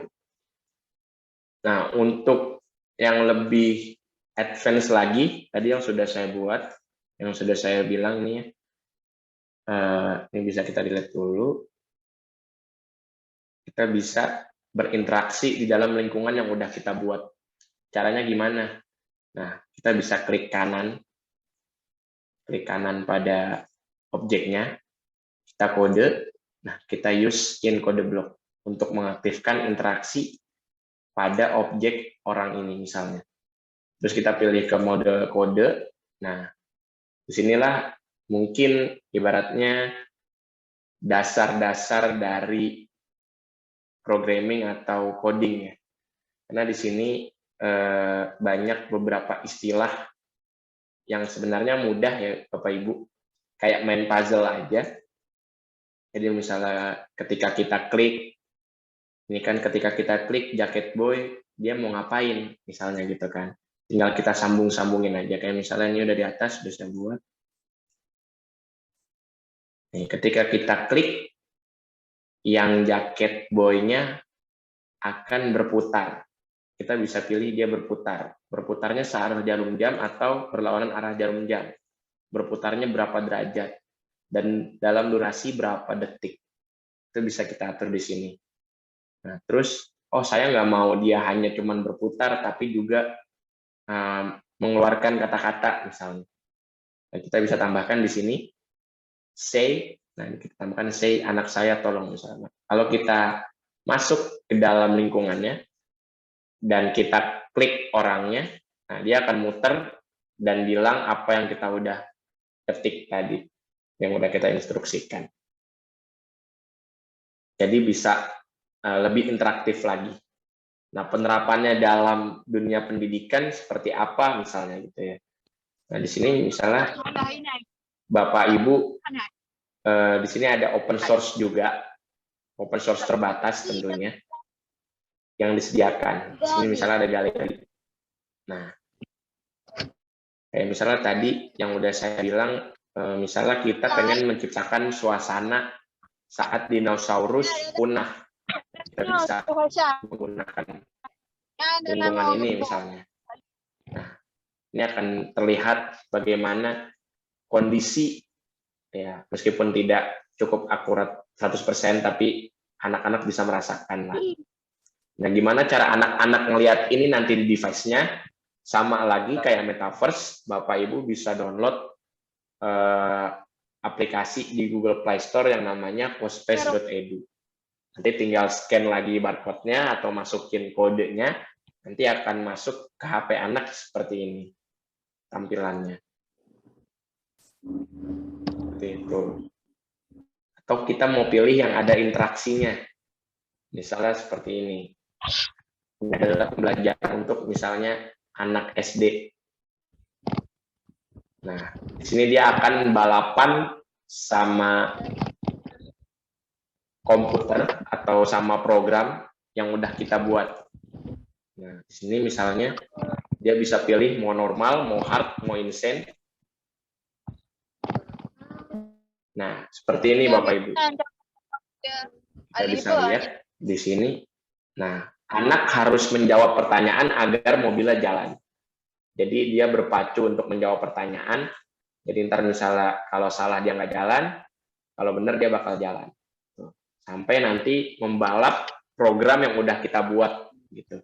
Jadi di situ anak-anak terpacu buat main game, tetapi ada unsur belajarnya sekaligus. Jadi lebih menarik. Nah, itu untuk beberapa penerapan yang ada di dalam virtual reality yang sudah saya jelaskan.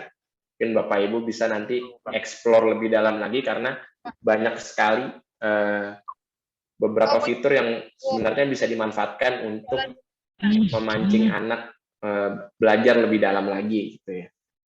Nah, ini untuk aplikasi yang ringan dan gratis, meskipun nanti kalau berbayar ada beberapa fitur yang dibuka. Nah, itulah membuat aplikasi Cospace Edu ini menurut saya sangat layak lah untuk digunakan untuk guru. Karena tidak memakan space storage yang lebih banyak, tetapi fiturnya masih banyak yang bisa kita manfaatkan untuk belajar.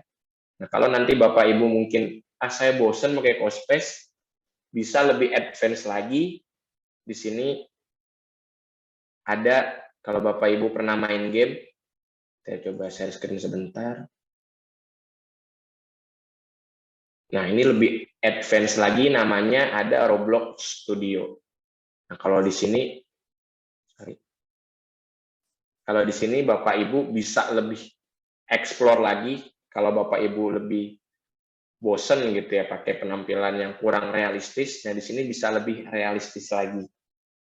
Kayak misalnya kita mau naruh mobil, nah itu bisa. Di sini ada tampilannya. Nah, mobil, terus dikendarain mobilnya juga bisa. Nah, misalnya ini tampilan nantinya yang ada di tampilan anak. Nah, keunggulan dari Roblox Studio ini, anak-anak biasanya sudah sering main gitu. Jadi ketika Bapak Ibu nanti mungkin kita akan belajar pakai Roblox gitu, pasti anak-anak langsung, wah sambil main nih pasti gitu. Karena ini sudah sangat sering lah dimainkan sama anak-anak.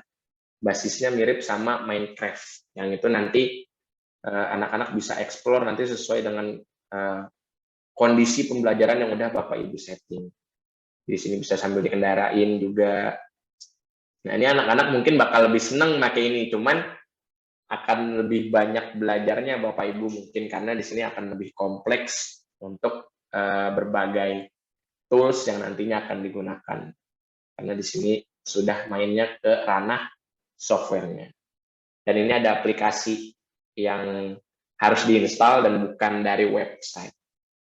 Begitu Bapak Ibu. Jadi mungkin itu saja yang bisa saya sampaikan. Mungkin saya kembalikan ke Mbak Susi selaku moderator. Baik, Mas Raifan, terima kasih banyak Mas Raifan atas ilmunya yang sangat bermanfaat dan juga telah mengajari kami. Semoga ini menjadi ide untuk kami dalam melakukan penelitian, khususnya bagi mahasiswa program pasca sarjana. Mungkin ini lagi bingung terkait dengan tema penelitian tentang apa yang akan diambil nantinya. Dan ini merupakan salah satu ide yang sangat menarik Bu ya untuk sistem pembelajaran kita dalam keadaan seperti saat ini. Baiklah, berhubung waktu kita sudah hampir jam 18:26, mungkin untuk pertanyaannya sudah saya stopkan Ibu, mungkin bagi Bapak Ibu dan juga peserta semuanya, jika ada pertanyaan yang belum disampaikan, boleh menghubungi saya ataupun Ibu Safida yang nantinya akan disampaikan kepada Ibu Dokter Baik ataupun Mas Raifan. Nah, sebelum menutup acara kuliah tamu kita pada sore hari ini, izinkan saya untuk menyampaikan kesimpulan sedikit tentang ilmu yang kita peroleh pada sore hari ini.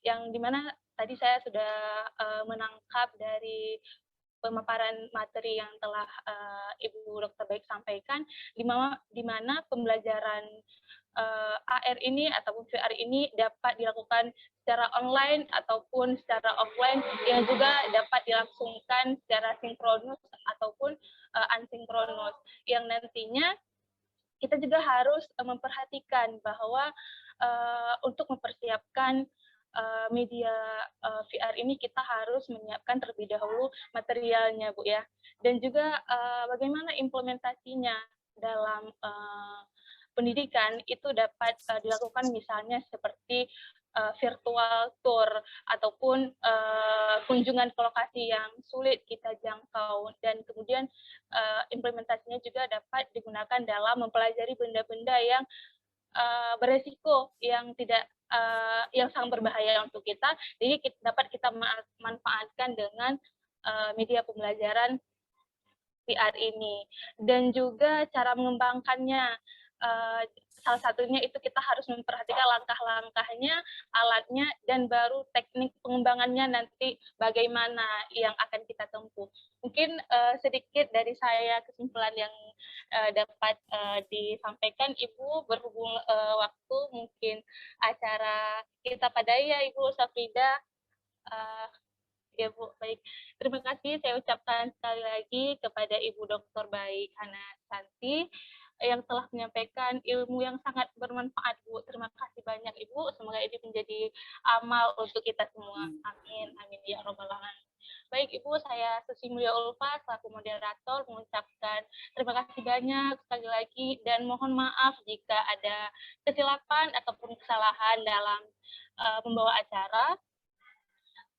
Sekian dari saya akhiri. Wassalamualaikum. Waalaikumsalam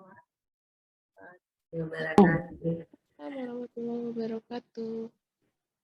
Terima kasih Bu Baik. Sama-sama Bu Safrida, semoga bermanfaat ya.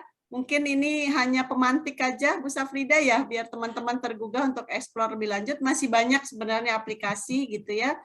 Kemudian kalau Roblox, kita kebetulan nanti kalau misalnya ada lagi, Bu Safrida, nanti saya infokan, kita ada kerjasama dengan Kominfo gitu ya, untuk pengembangan media ini gitu, khusus untuk Roblox.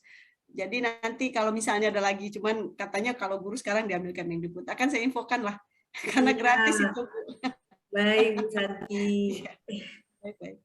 Terima kasih sekali lagi, mohon maaf Bu Safrida, Bu Windy, Mas Mbak Susi, teman-teman semuanya. Assalamualaikum. Waalaikumsalam warahmatullahi wabarakatuh. Saya izin live ya Bu. If ya Bu. Iya, terima kasih Bu Wid, terima kasih. Saya izin live Bu Safrida. Iya, terima kasih Bu Santi. Ya, terima kasih Bapak Ibu semuanya dan juga mahasiswa.